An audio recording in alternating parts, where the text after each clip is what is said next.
से लोकसभा चुनाव 2024 के संदर्भ में राजद की ओर से 23 में 22 उम्मीदवारों की घोषणा की गई। उन 22 उम्मीदवारों का सामाजिक रूप से जो किन किन समाज से कौन कौन उनके प्रत्याशी आते हैं, चूँकि सामाजिक न्याय और A to Z की पार्टी होने का दावा करते रहे हैं, राष्ट्रीय जनता दल के नेता और नेता प्रतिपक्ष भाई तेजस्वी प्रसाद यादव जी, तो आज हम लोगों ने तय किया कि राष्ट्रीय जनता दल ने जिन 22 उम्मीदवारों के नामों का ऐलान किया है,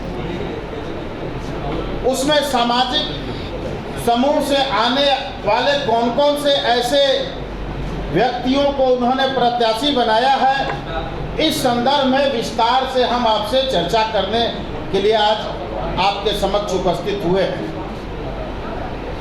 साथियों, हमारे नेता और जनता दल यूनाइटेड के राष्ट्रीय अध्यक्ष बिहार के मुख्यमंत्री आदरणीय नीतीश कुमार जी अपने लंबे संसदीय जीवन में बिहार के सभी समाज के लोगों को साथ लेकर के चलने का जो उन्होंने संकल्प लिया, उस संकल्प को लोकसभा चुनाव 2024 तक बरकरार रखने का काम किया है। डॉक्टर राम मनोहर लोहिया जी के नीतियों से प्रभावित होकर राजनीति में शामिल होने का माननीय नीतीश कुमार जी ने फैसला किया था, तो राम मनोहर लोहिया जी का मानना था जिसकी संख्या जितनी उसकी उतनी भागीदारी। इस स्लोगन और इस नारे के साथ जनता दल यू न्याय के साथ विकास की परिकल्पना के आधार पर काम करते आ रही है और एनडीए में जनता दल यूनाइटेड को 40 में से 16 सीटें चुनाव लड़ने को मिला। उन 16 सीटों पर हमारी पार्टी ने समाज के कमजोर वर्ग के लोगों को, या यूं कहें अति पिछड़ा वर्ग के हमारे पार्टी के नेताओं को 4 टिकट देने का फैसला लिया। वह 4 टिकट बिहार के सामाजिक और भौगोलिक रूप से विभिन्न क्षेत्रों से आने वाले नेताओं को ध्यान में रखते हुए टिकट दिया गया, जिसमें मगध रेंज से जहानाबाद के सीट पर लोकसभा 2019 में जीत कर आने वाले चंद्रेश्वर प्रसाद चंद्रवंशी जी को पुनः लोकसभा में उम्मीदवार बनाया गया। सुपौल से जीत कर आने वाले दिलकेश्वर कामत जी को पुनः पार्टी ने उनको सुपौल लोकसभा से प्रत्याशी बनाया। भागलपुर से अजय मंडल को पुनः प्रत्याशी बनाया। झंझारपुर लोकसभा क्षेत्र से हमारे सांसद रहे श्री आरपी मंडल साहब को पुनः पार्टी ने उम्मीदवार बनाया और आदरणीय नेता नीतीश कुमार जी लगातार कहते रहे हैं कि बिहार और देश में जातीय जनगणना कराया जाना चाहिए। बिहार सरकार ने अपने बलबूते और तमाम कानूनी अड़चनों को पार करते हुए सुप्रीम कोर्ट और हाई कोर्ट से बिहार सरकार ने केस जीतकर बिहार में सफलतापूर्वक वैज्ञानिक तथ्यों के आधार पर जाति सर्वे कराने का काम किया और उस जातीय गणना में बिहार में 36% अत्यंत पिछड़ा वर्ग की आबादी सामने आया, उसके आधार पर हमारी पार्टी ने लोकसभा में अति पिछड़ा समाज के लोगों को सम्मान और स्थान दोनों सुनिश्चित करने का फैसला किया। वहीं दूसरी ओर राष्ट्रीय जनता दल जो A to Z पार्टी होने का दावा करती है, अति पिछड़ा के साथ न्याय करने का घोषणा करती है, दावा करती है, जो खोखला है, अति पिछड़ा के साथ धोखा है। कहने के लिए वो तो लड़ रहे हैं 23 सीटों पर, लेकिन वास्तविकता में अत्यंत पिछड़ा वर्ग के लोगों को 2 सीटों पर चुनाव लड़ाने का काम राष्ट्रीय जनता दल कर रही है, बल्कि हमसे ज्यादा क्षेत्रों पर चुनाव लड़ रही है। हम 16 पर लड़ रहे हैं, आप 23 पर लड़ रहे हैं। आप एक पूर्णिया की सीट श्रीमती बीमा भारती को आपने दिया, दूसरा मुंगेर की सीट पर आप अति पिछड़ा वर्ग को लड़ा रहे हैं। तो मेरा आपसे सवाल है कि जननायक कर्पूरी ठाकुर जी को तो जिंदे में लालू प्रसाद जी कपटी ठाकुर कहा करते थे, कपटी ठाकुर कह करके उनको अपमानित किया करते थे, लेकिन हमारे नेता नीतीश कुमार जी ने उनको मरणोपरांत भारत का सर्वोच्च नागरिक सम्मान भारत रत्न से नवाजने के लिए बिहार सरकार की ओर से 4 बार विधानमंडल से प्रस्ताव पास कराकर और कैबिनेट से प्रस्ताव पास कराकर भारत सरकार को भेजा। बिहार सरकार की महत्वपूर्ण भूमिका रही, उसमें आदरणीय नेता नीतीश कुमार जी बढ़ चढ़ के भारत सरकार से मांग करते रहे कि बिहार के गरीबों के लाल, गुदरी के लाल, कमजोर पीड़ित समाज के स्वाभिमान की रक्षा करने वाले जननायक कर्पूरी ठाकुर जी को भारत रत्न दिया जाना चाहिए। मेरा सौभाग्य है, जनता दलियों का सौभाग्य है कि आदरणीय नीतीश कुमार जी के इस पहल को भारत सरकार ने माना और उनको भारत रत्न से विभूषित करने का काम किया। और उस अवसर पर जब महामहिम राष्ट्रपति महोदया उनके सुपुत्र राज्यसभा सांसद श्री रामनाथ ठाकुर जी को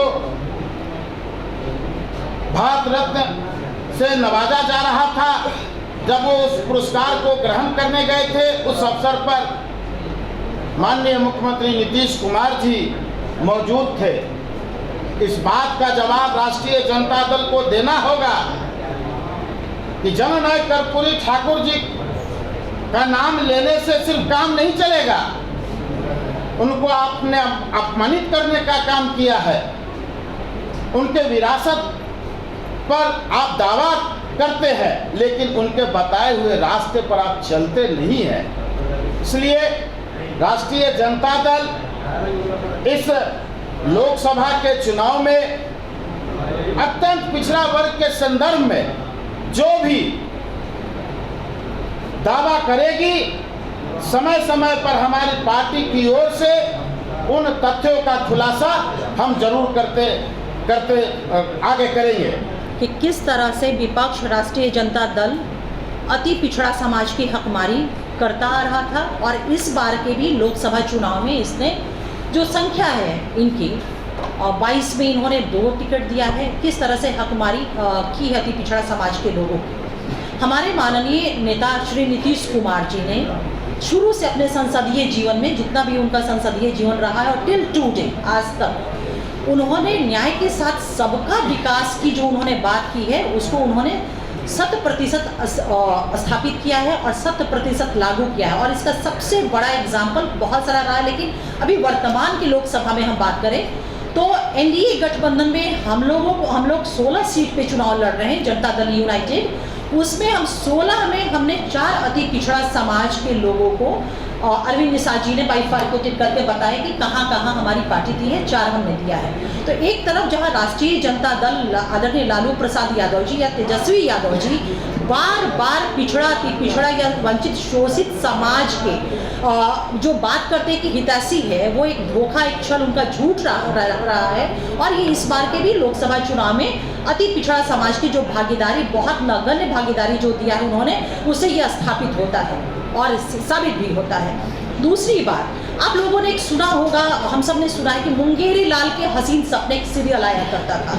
ये मुंगेरी लाल के हसीन सपने जो सीरियल था ना, ये मुंगेरी लाल कमीशन जिन्होंने पहली बार देश के इतिहास में पहली बार अति पिछड़ा वर्ग को बाइफर्केटेड किया था पिछड़ा वर्ग से।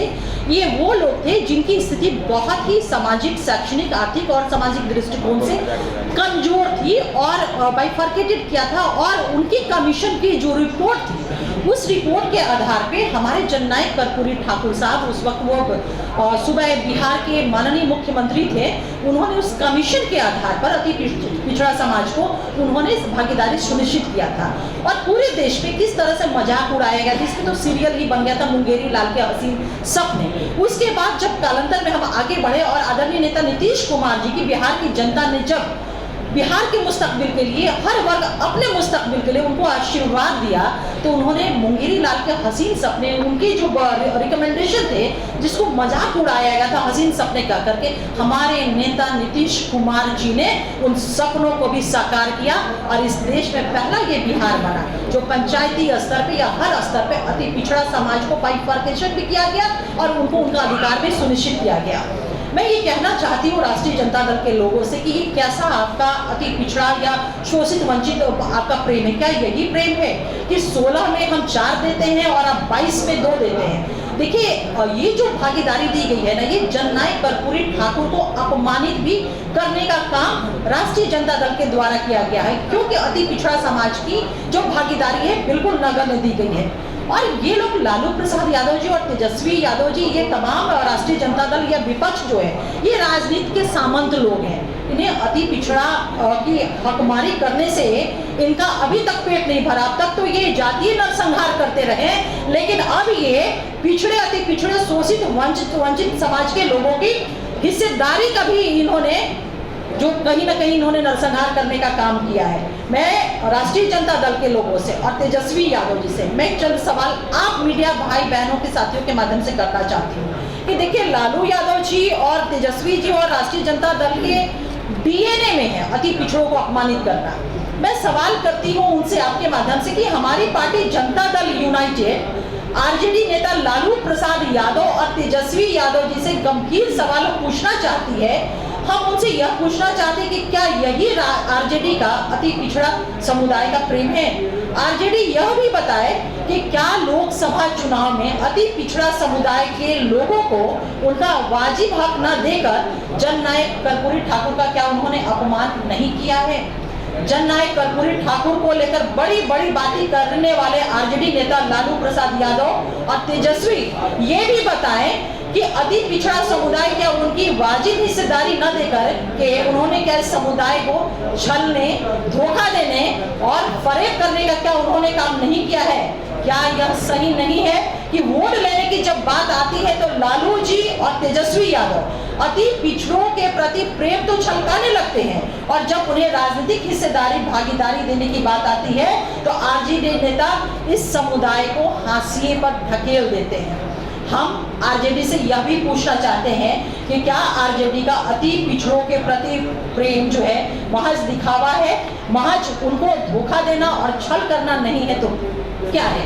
ये सारे सवाल हम आरजेडी सुप्रीमो लालू जी से और तेजस्वी से और इंटायर विपक्ष से ये पूछना चाहते हैं, ये उसका जवाब दें। बहुत बहुत धन्यवाद। मैम, सवाल है सबसे, आपने हिस्सेदारी भागीदारी की बात की, बीजेपी ने भी 17 में से 10 सीटों पर केवल सवर्णों को उतारा, क्या उनको कितनी देंगे? बीजेपी तो भारत सरकार में शासन में है और अति पिछड़ों के रहनुमा, उनके महानायक, जननायक कर्पूरी ठाकुर जी को भारत रत्न से नवाजा है।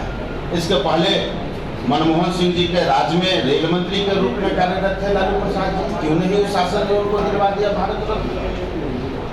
सिर्फ कहने से नहीं काम चलेगा, झूठा वादा करने से काम नहीं चलेगा। हम लोग करते हैं। उसके पहले 1993 में लालू प्रसाद जी ने घोषणा किया था कि बिहार में भी मंडल कमीशन हम लागू करेंगे। जननायक कर्पूरी ठाकुर जी ने जो 1978 में पिछड़ा और अति पिछड़ा को अलग से आरक्षण दिया था, उसको समाप्त करने की घोषणा की थी। तब तत्कालीन नेता नीतीश कुमार जी ने इसी रविंद्र भवन में घोषणा किया था कि मैं किसी कीमत पर बिहार में मंडल कमीशन नहीं लागू होने दूंगा। जननायक कर्पूरी ठाकुर द्वारा दिए गए आरक्षण को बरकरार रखना, बहाल रखना ही मेरा दायित्व है। इसलिए हम लोग कहते नहीं है, करते हैं। लेकिन सीट शेयरिंग में तो आगे निकल गए ना बीजेपी राजद। सीट तो बांटा गया है, उसमें राजद आगे निकल गई, बीजेपी समझ। अरे भाई, समाज के सभी वर्गों को साथ लेकर के चलना ही एनडीए का काम है, जिसमें अगड़े हैं, पिछड़े हैं, अति पिछड़े हैं, दलित है, महादलित है। वहाँ का एक भी नहीं है। कहाँ नहीं? डिप्टी सीएम के रूप में सम्राट चौधरी जी कार्यरत हैं। इससे राज्य में डिप्टी सीएम के रूप में कार्यरत सम्राट चौधरी जी और पार्टी के प्रदेश अध्यक्ष के रूप में कार्यरत हैं। राजनीतिक भागीदारी, देखिए राजनीतिक भागीदारी सुनिश्चित करना है ना, तो इससे बड़ा अरविंद भाई ने बिल्कुल सही कहा, इससे बड़ा राजनीतिक डिप्टी सीएम है तो कुशवाहा समाज की इतनी स्ट्रॉन्ग भागीदारी इसी सरकार में हुई है ना। अच्छा, मैडम आपसे दो सवाल है। पहला सवाल है कि तेजस्वी जी कहाँ सभा में कह रहे हैं कि हमारी लड़ाई जेडीयू से नहीं है, हमारी लड़ाई बीजेपी से। पहला वो आपको इग्नोर कर रहे हैं। दूसरी बात, जब आप आरक्षण दे रहे हैं, कोटा में सीट लड़ा रहे हैं, तो क्या उन सांसदों को कहते हैं कि 5 साल क्षेत्र में नहीं रहिए? अभी आपका सांसद का पोस्टर लगा के विरोध हो रहा है।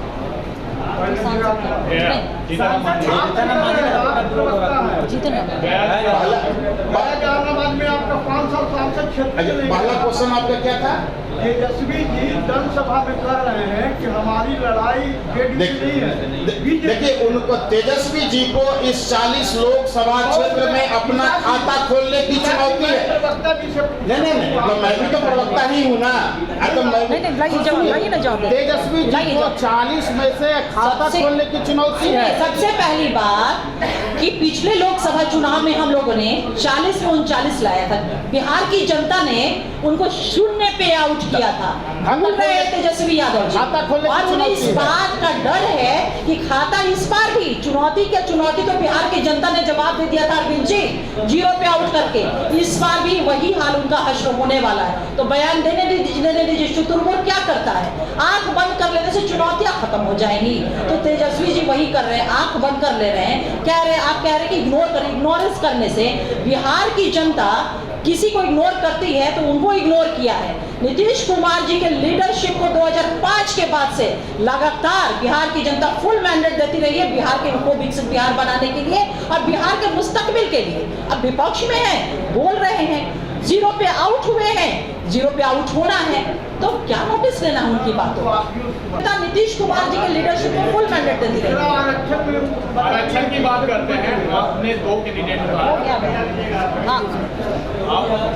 आपका जो 16 सीट में 2 कैंडिडेट महिला दिए, बीजेपी इसमें से एक भी नहीं। जहाँ आरक्षण की बात होती है आप कहाँ पे दिए? नहीं बिल्कुल। दूसरी, इन्होंने कहा कि हमने 4 अति पिछड़ा से हमने दिया।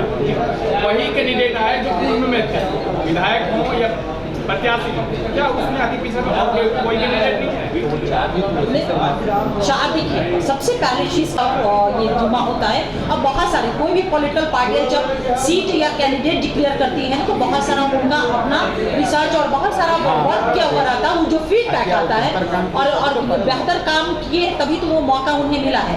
जनता के द्वारा कोई भी पॉलिटिकल पार्टी जब कैंडिडेट या सीट फाइनल करती है तो एक फीडबैक होता है पब्लिक का, जनता का, उसके आधार पर पॉलिटिकल पार्टियां करती है। और आज का जो हमारा एजेंडा है, क्योंकि प्रेस कॉन्फ्रेंस किसी एजेंडे पे होता है, आज का हमारा एजेंडा अति पिछड़ा वर्ग को राजनीतिक भागीदारी यानी लोकसभा में सीटों की भागीदारी को लेकर के